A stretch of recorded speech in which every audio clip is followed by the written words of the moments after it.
federal law prohibits doing business with Cuba. And there's a reason for this. So to understand what Obama's doing in Cuba, you got to put it in broader context. You know, today Obama is there in Cuba with movie stars and rock stars, and the far left has always glamorized the Castros in Cuba. They're chic, and you know, Che Guevara was such a good-looking young revolutionary. Now, mind you, he was a homicidal maniac who tortured and murdered people, but he looked good unshaven.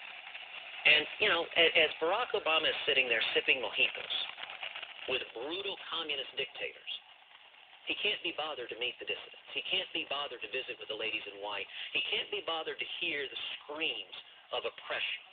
And what Obama is doing in Cuba is actually very much the same as what he's doing in Iran. In Iran, he's giving over $100 billion to the Ayatollah Khamenei, the world's leading state sponsor of terrorism who chants death to America. In Cuba, he's giving billions of dollars to the Castros. Communist dictators 90 miles away. Reverse all of that. We should be standing up to enemies of America, and we shouldn't give billions of dollars to people who hate us and want to kill us. This is not... Cuban people don't hate us. But he's not giving the money to the Cuban people. He's giving it to the Cuban people will benefit from all this investment that's coming in. No, they won't. And this is, if you look at Cuba, every dollar that goes into Cuba goes to the government. And what this will do is it will strengthen the repressive regime of Fidel and Raul Castro. It will increase the tortures. It will increase the murders. And it will also increase Cuba spreading terrorism throughout Latin America and anti-Americanism. And as you know, my family has firsthand experience with this.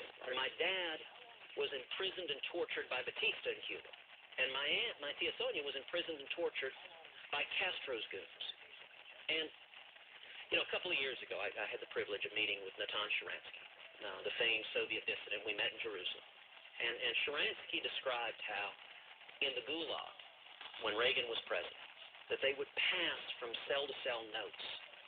Did you hear what President Reagan said? Evil empire, ash heap of history, tear down this wall. There is power to the president standing up and speaking the truth to evil, and what this president does is exactly the opposite.